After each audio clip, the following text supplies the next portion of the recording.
आज मैं आप लोगों को काव्य हेतु के बारे में बतला। काव्य हेतु का अर्थ होता है कारण, और काव्य हेतु माने हुआ काव्य के कारण, अर्थात काव्य रचना के पीछे कौन कौन से कारण हैं जो काम करते हैं, जिन कारणों से काव्य रचना संभव हो पाती है। इस प्रसंग में 3 आचार्यों की चर्चा है। पहला शक्ति, व्युत्पत्ति और तीसरा अभ्यास। शक्ति का अर्थ होता है प्रतिभा।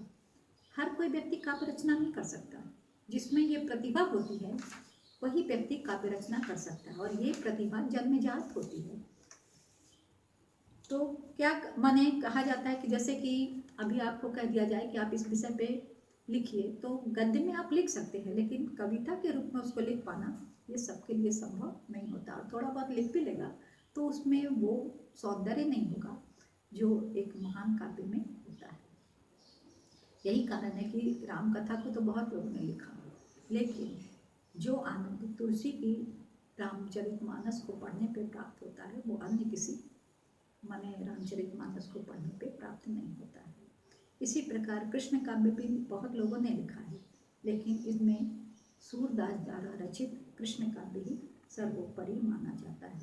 तो ये विरल प्रतिभा के धनी व्यक्ति थे, जिनके कारण इनकी रचना अन्य लोगों से श्रेष्ठ है। दूसरा है व्युत्पत्ति। इसका अर्थ होता है ज्ञान। व्युत्पत्ति 2 प्रकार की होती है, एक लौकिक और दूसरी शास्त्रीय। लौकिक व्युत्पत्ति निरीक्षण से प्राप्त होती है और शास्त्रीय व्युत्पत्ति अध्ययन से। लौकिक व्युत्पत्ति से काव्य का विषय मिलता है और शास्त्रीय व्युत्पत्ति से अभिव्यंजना की पद्धति मिलती है। एक यह बताती है कि कवि क्या कहे और दूसरी यह बताती है कि किस प्रकार कहे। एक आलोचक ऑर्नाल्ड ने काव्य को जीवन की आलोचना कहा है। जीवन की आलोचना तो वही कर सकता है जो जीवन को ठीक से जाने। जीवन का संबंध लोक से, दुनिया से होता है। अतः जिस कवि को लोक का जितना गंभीर, जितना विस्तृत ज्ञान होगा, वह उतना ही सच्चा और अच्छा चित्र प्रस्तुत कर सकेगा। फलतः यह ज्ञान लोक को देखने से होता है और उसके बाद शास्त्रों के अध्ययन से, और या फिर शास्त्र जितना आप पढ़िएगा, जितना आपकी माने बुद्धि विकसित होगी, तो उससे आपका लिखने का ढंग आएगा।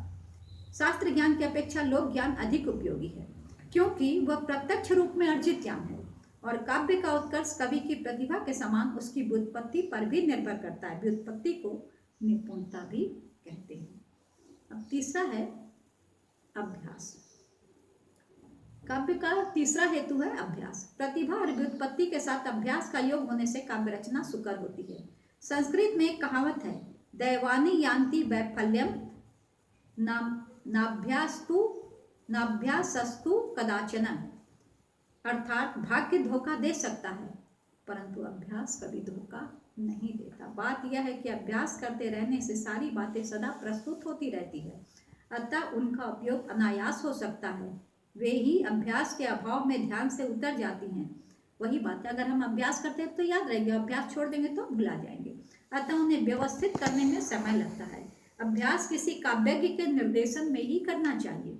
काव्यज्ञ से अभिप्राय ऐसे व्यक्ति से है जिनमें काव्य रचना की भी क्षमता हो और उसके गुण दोष के विवेचन की भी क्षमता हो। वैसे व्यक्ति का निर्देशन बहुत उपयोगी होगा, क्योंकि वह काव्य रचना का मार्ग भी बता सकता है और गुण दोष दिखाकर सत्काव्य का दृढ़ आधार भी आपके सामने प्रस्तुत कर सकता है। इस प्रकार इन तीनों काव्य हेतुओं से संपन्न कवि की रचना जो होती है वो बहुत उत्कृष्ट होती है, और जिस कवि में जिस हेतु की जिस मात्रा में कमी होगी उसकी रचना उसी अनुपात में निकृष्ट या अनुत्कृष्ट होगी। ये हुआ आपका काव्य हेतु। अब अगले वीडियो में आपको काव्य प्रयोजन के बारे में बतलाऊंगा।